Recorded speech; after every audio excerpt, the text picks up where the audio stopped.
I'm going to now pass the mic to the first of our presenters. So Gary, you'll introduce yourself, but Gary has been really, I think one of the people that is in some ways a guiding light in terms of what the US government are doing in post-quantum cryptography. Obviously, the US is being looked at by the entire world in this space, and I think the work that you guys are doing is really leading the way in some ways in how things go forward. So, Gary, well, I'll let you introduce yourself.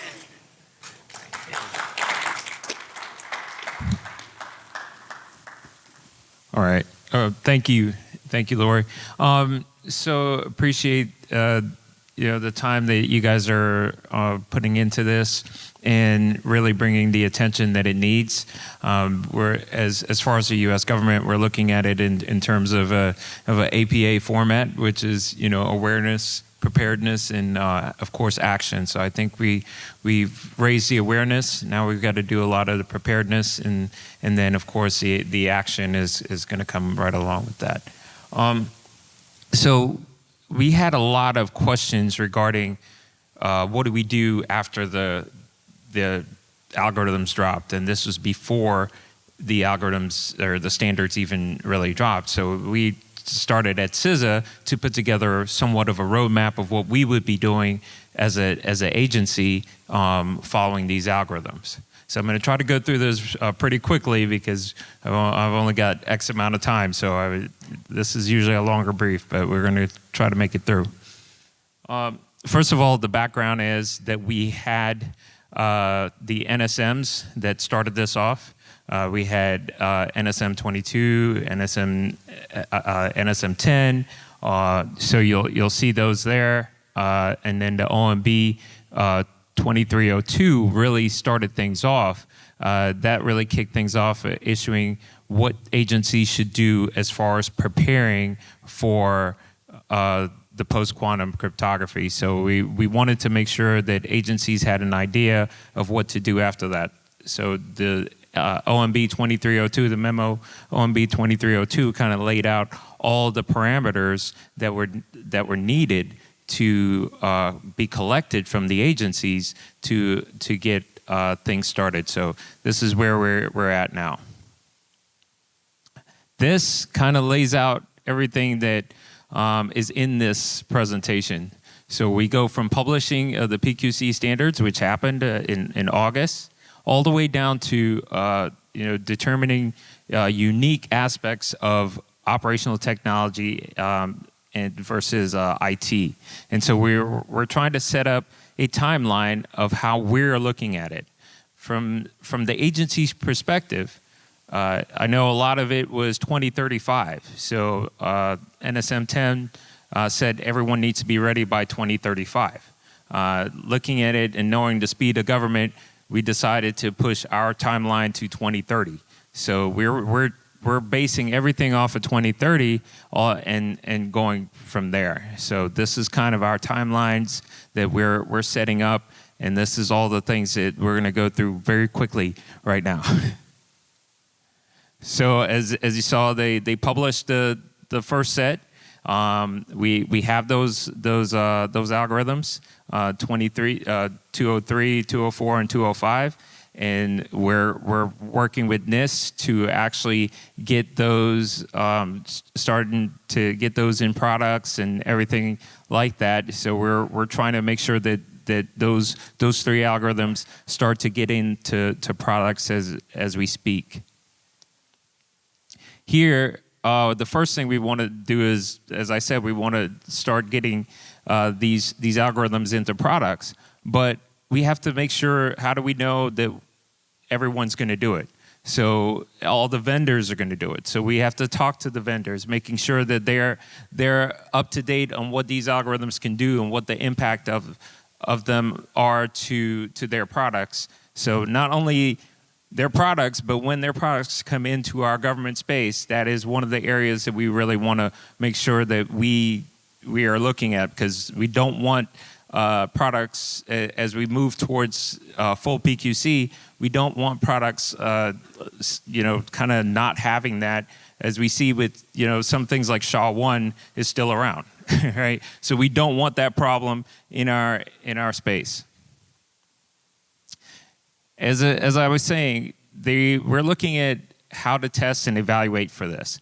How can you test and evaluate that these algorithms and these standards are in place within your products? So with NIST has a couple areas that we're working with them on their cryptographic module validation program. We're working with them to see how we can test for these products being implemented in there. As you see, the NCCOE, which is the their cyber center of excellence, we're working with them in exploring the cryptographic discovery tools. CISA just released their strategy to the public about what our strategy is for implementing automated cryptographic inventory tools into these products. So that's one of the areas that we're really looking at, is how do we bring these our first step, which is inventory, checking to see that we have the right cryptographic algorithms in place, and then moving forth from there. So with NCCOE, we're working with them to get that in place, and then we're going to be performing interoperability testing. So there's been a lot of talk about hybrid, working with hybrid, the classical and the PQC algorithms. So we are looking into how hybrid can be used in the government space. In some places, hybrid is out, right? But because of DHS's interaction with the public, and having to deal with the IRS and Commerce and things like that, and census, those are areas where we might have to deal with the public. Not all public-facing sites or public-facing organizations are going to have be up to that PQC level. So we're going to have to be able to toggle between PQC and classical algorithms. So we want to make sure that is something that we're able to do, and we're going to be checking that with NCCOE to see how to approach this. Update and maintain the inventory. So we're working with our agencies to update the inventory. This is where we said that this strategy for migrating to automated post PQC discovery and inventory tools. That's the first time I've said that the whole ways, because it's so long. So I usually just say the strategy for ACDI. Right, so that's where we usually go. But you asked me the name of that, I will never be able to get it again. So I just go ACDI tools, and that's usually what we go with. But we're looking at implementing. OMB came out with a report speaking about manual processes, manual inventory, and we embrace that. Of course, we're not going to go against OMB, because that's who we work with. But the manual inventory can only be done for a certain amount of time. But as we bring in the automated cryptographic inventory tools, we are going to lessen the reliance on manual. And we're going to move towards that those automated tools. One is we have to establish the error rate. We can't just drop those tools in there and then they have a bunch of errors and they affect our enterprise with operations. So we have to make sure that is well tested and thought out and put into place before we start to really say yes, throw the switch on fully automated inventory tools. As we're saying, conducting the inventory. Two primary use cases here. We want that everyone knows about Mosca's timeline. We want to make sure our data is protected. We are really worried about our data, trying to protect our data right now.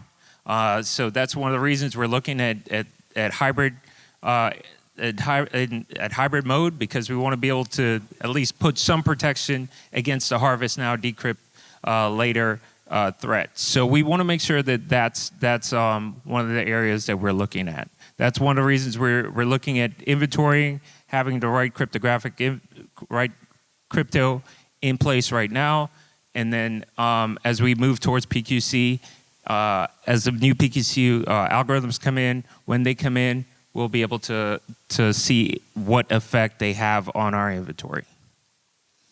And transaction traceability, of course, that is something that we're always looking at. And you're going to hear from FSISAC about financial transactions. So I'm not going to go too deep into that. But we deal with IRS. I told you that before, and so we have to make sure that we're able to have those transactions traced and monitored as we go through this. Update public key infrastructure. So we're looking at that. That's where this hybrid mode comes back again. We want to make sure that we have that backwards compatibility. We don't have any issues there. And this kind of leads into the whole crypto agility. What happens when these algorithms that NIST dropped are now a problem? How can we switch when the new algorithms come out?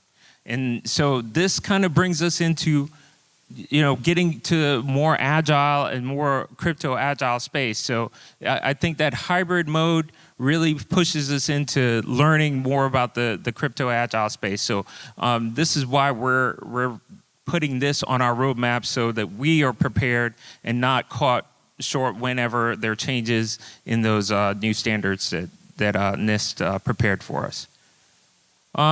And so we're going to develop templates for PQC migration. That's something that we've talked about. We have a sample test strategy right now going in for agencies where we have, as far as like the ACDI tools are going into NIST, and we're going to test them, and we're going to put those ACDI tools also with some agencies to test them. So we're drafting out this sample test strategy to see what effect those tools have on those agencies. Those agencies we have federated agencies, we have non-federated agencies, so we've got a gamut of agencies that we're going to be dealing with. So we want to make sure that those tools don't have any kind of negative effect or are problematic in terms of operations for us. And risk assessment. Risk assessment is so important. So conducting a risk assessment, we're losing data right now. And my thing is, if you know something is being leaked, you should probably prepare for if it does come out. If you don't tell your significant other a secret, you should probably prepare for that secret to come out sooner or later. So this is where we're saying, conduct that risk assessment. What is that data that's getting out? How can we mitigate that data? How can we protect our systems? What are the things that we need to put in place to make sure that that we are prepared for this? Training and education. This is one of the biggest areas. I just had a talk with our director last week, and training the workforce and educating the workforce on this, as I told you, the awareness part is really important. But there's a lot of people that when I talk about quantum or I mention quantum, they walk the other way. I see the back of them. They don't want anything to do with it. So we have to educate them that it is not something, it is very complicated and it is very scary, but you have to understand it because it's coming. And we have to prepare for it. And we have to get motivated to, even if we don't want to learn something, we have to learn, because all of us here are basically protectors of our organization, right? So we have to make sure that we are ready, and we pass that knowledge on to our coworkers that may not be ready, but at least they understand why we're doing something. And develop acquisition and migration planning. So this is another area, and this is mainly for the federal side, but I think it applies to organizations as well. I think here we're, when you're putting together any kind of acquisition, you have to put in, as we move on, PQC has to be part of it. the government's not, when we get to that mandate, this is my prediction. The government's not going to work with you if you're not there, right? They want you to be safe, and they want to be able to drop safe tools in there. So PQC, getting PQC into contracts and acquisition are gonna help this out.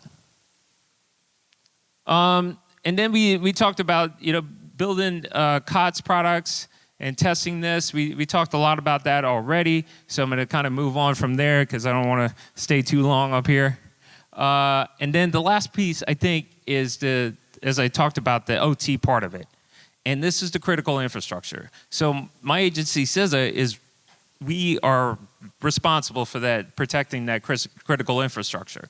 And those components will not always work nicely with those lattice-based heavy type algorithms that are dropped on those OT systems. So what do we need to do to prepare for that? And do we need to switch those out? Do we need to rip and replace? Do we need to put some wrappers or something around them to protect them? But we have to start thinking about that, because these algorithms are dropping now. They've